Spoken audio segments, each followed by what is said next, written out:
क्या आपने कभी महसूस किया है कि अमावस्या की रात कुछ अलग होता है?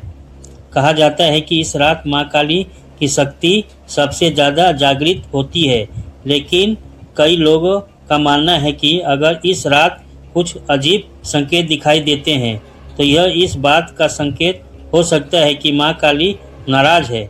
आज की कहानी एक ऐसे व्यक्ति की है जिसने अमावस्या की रात कुछ डरावने संकेत मिले और उसके बाद उसकी ज़िंदगी पूरी तरह बदल गई। कहानी की शुरुआत। यह एक घटना एक छोटे से गांव की है। गांव के किनारे एक बहुत पुराना माँ काली का मंदिर था। गांव के लोग हर अमावस्या को वहां जाकर पूजा करते थे, क्योंकि उनका मानना था कि इस दिन माँ काली विशेष रूप से जागृत रहती है। लेकिन उसी गांव में रमेश नाम का एक आदमी रहता था। रमेश को इन बातों पर विश्वास नहीं था। वह अक्सर लोगों की आस्था का मजाक उड़ाता था। पहली गलती। एक दिन गांव में अमावस्या के पूजा की तैयारी हो रही थी। गांव में बुजुर्ग ने रमेश से कहा, आज रात माँ काली की पूजा है, तुम भी आ जाना। लेकिन रमेश हंसकर बोला, यह सब अंधविश्वास है, कुछ नहीं होता। उनकी यह बात सुनकर बुजुर्ग बहुत दुखी हुए। अमावस्या की रात। उस रात अमावस्या पूरी तरह अंधेरा था। चारों तरफ सन्नाटा फैला हुआ था। करीब रात 12 बजे अचानक रमेश के घर के पास एक अजीब घटना हुई।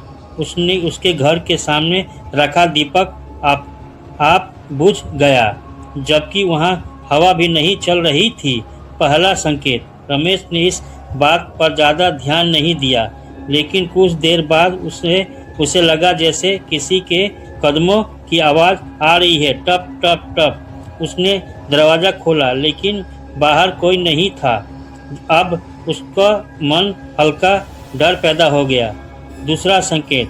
कुछ देर बाद अचानक उसके कमरे में रखी माँ काली की छोटी मूर्ति गिर गई। रमेश चौंक गया। उसे लगा शायद गलती से गिर गई होगी, लेकिन उसने देखा कि मूर्ति ऐसी जगह रखी थी जहां से गिरना लगभग असंभव था। तीसरा संकेत। रात करीब 3 बजे अचानक रमेश को एक अजीब सपना आया। सपने में उसने देखा कि माँ काली का भव्य रूप उसके सामने खड़ा है। माँ काली की आंख में तेज चमक थी और वह उसे गुस्से से देख रही थी। रमेश डर के मारे पसीने में भीग गया और अचानक उसकी नींद खुल गई। डर की शुरुआत। जब रमेश को महसूस होने लगा कि शायद उसने कोई बड़ी गलती हो गई है, उसने याद आया कि उसने दिन में माँ काली और गांव वालों की आस्था का मजाक उड़ाया था। उसके दिल जोर जोर से धड़कने लगे। मंदिर की ओर सुबह होते ही रमेश धीरे माँ काली के मंदिर पहुंचा। वहां पुजारी पूजा करने की तैयारी कर रहे थे। रमेश ने पुजारी को रात की बातें सारी घटनाएं बताई।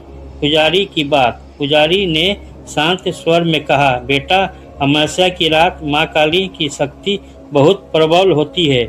अगर कोई व्यक्ति अहंकार करता है तो यह आस्था का अपमान करता है, तो माँ काली अपने संकेत देती है। पश्चाताप। यह सुनकर रमेश को अपनी गलती का एहसास हुआ। वह माँ काली की मूर्ति के सामने बैठ गया और बोला, माँ, अगर मैंने गलती की है तो मुझे माफ़ कर दीजिए। उसने सच्चे मन से प्रार्थना की। चमत्कार। जैसे ही रमेश ने प्रार्थना खत्म की, अचानक मंदिर के सामने रखा दीपक तेजी से जलने लगा। पुजारी मुस्कुराकर बोला, देखो बेटा, माँ काली अपने भक्तों को माफ़ भी कर देती है। सीख। उस दिन के बाद रमेश की ज़िंदगी बदल गई। वह रोज़ मंदिर जाने लगा और माँ काली की भक्ति करने लगा। गांव के लोग कहते हैं, अगर अमावस्या की रात कुछ अजीब संकेत दिखे तो उसे हल्के में नहीं लेना चाहिए, क्योंकि कभी कभी यह दिव्य चेतावनी भी हो सकती है। दोस्तों, माँ काली को शक्ति, न्याय और रक्षा की देवी माना जाता है। अगर हम सच्चे मन से शक्ति भक्ति करें तो माँ काली हमेशा अपने भक्तों की रक्षा करती है। अगर आप भी माँ काली के सच्चे भक्त हैं तो कमेंट में ज़रूर लिखें जय माँ काली, जय माँ भवानी।